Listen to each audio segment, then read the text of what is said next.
Okay, welcome to our fourth challenge problem, the Right Triangle Solver app. The first thing that we're asked to do is to print a welcome message to the user. So we'll say print, and let's pass an argument as a string. We'll say welcome to the Right Triangle Solver app. Wonderful. Next, we are asked to get user input for the first leg of the right triangle and to get user input for the second leg of the right triangle. So let's put a comment here. We'll say get user input, and we want to use these inputs, so we're going to store them in some variables. So I'll call our first leg side A, and I'll set it equal to an input statement. And let's have the prompt be, what is the first leg of the triangle? Wonderful. Now we know that this return from an input statement is going to be a string. Since we're going to want to work with this, do some math with it, we need to cast this to an integer or a float. But we want to allow our user to enter in some decimals, so we'll cast this to a float. All right. Wonderful. Let's create another variable called side B, and we'll do the exact same thing. So I'm going to call the float function, and inside of it we'll have an input function, and we will prompt the user by saying what is the second leg of the triangle. Very good. So I think we have our user inputs done correctly.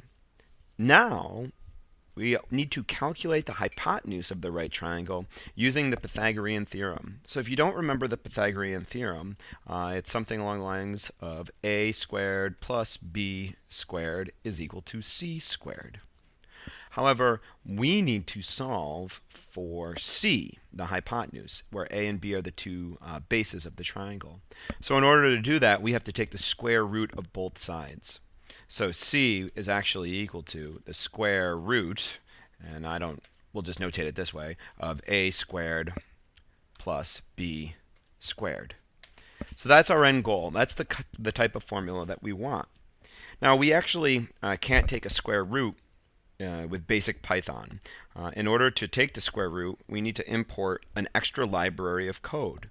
In order to do that, we're going to use an import statement. And these should go at the top of your code as your first line. So we're going to come up here to the top of our code, just below our comment, and we're going to type import math.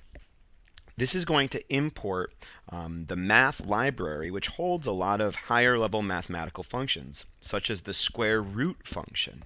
And so our square root function is sqrt. We don't have access to this normally, but we can access it by importing our math library. So let's get rid of this, and let's put a comment here. We'll say this is where we're going to hold our calculations.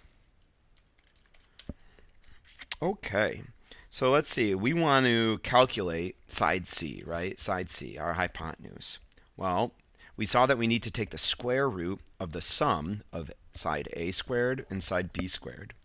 In order to use the square root function, we have to first type the math library's name, and then, just like with strings, we had methods that used the dot notation. We're going to use the dot notation here, and we'll call the square root function.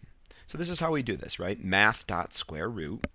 And inside our parentheses, we need to pass the square root function the argument as to what to take the square root of.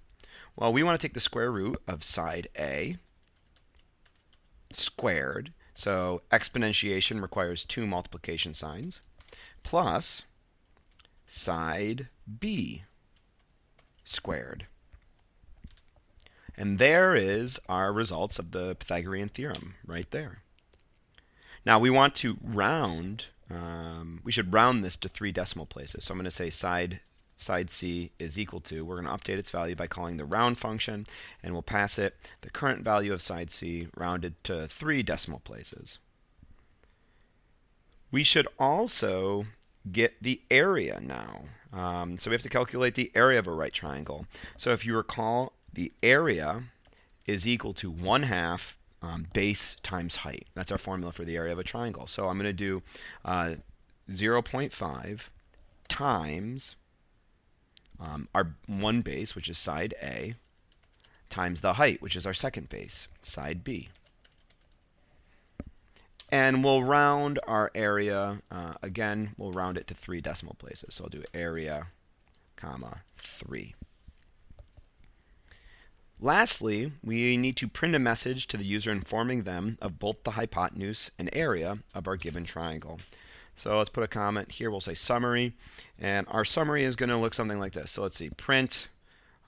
Let's put a new line character in here to give some space. Oh, and while I'm at it, because I seem to always forget, I want to put some space between the header and our input statement. So on line 7, I'll put a new line character here to kind of space this out a bit.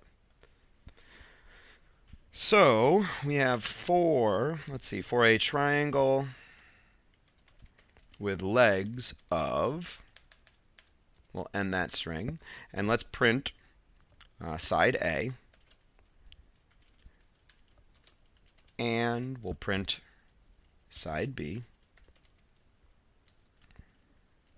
The hypotenuse is, we'll print side C, and we'll end it with a period.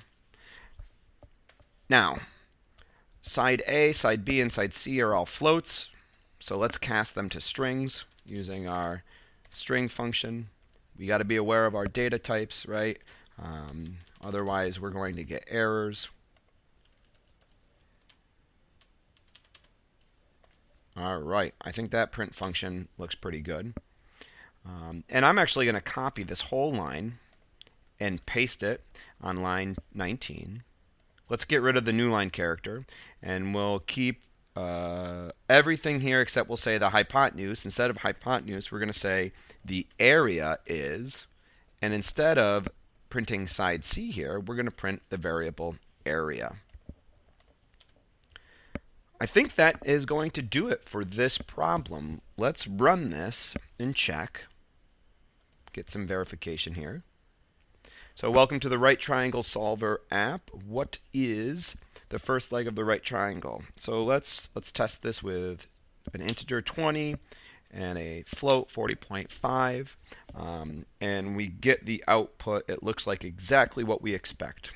So we get the hypotenuse is 45.169 and the area is 405. Let's just run it again one more time. Let's test it with some other variables. Let's do here's a common one, right? 3 and 4. And so the hypotenuse is 5. This is one of our special triangles, the 3, 4, 5 triangle.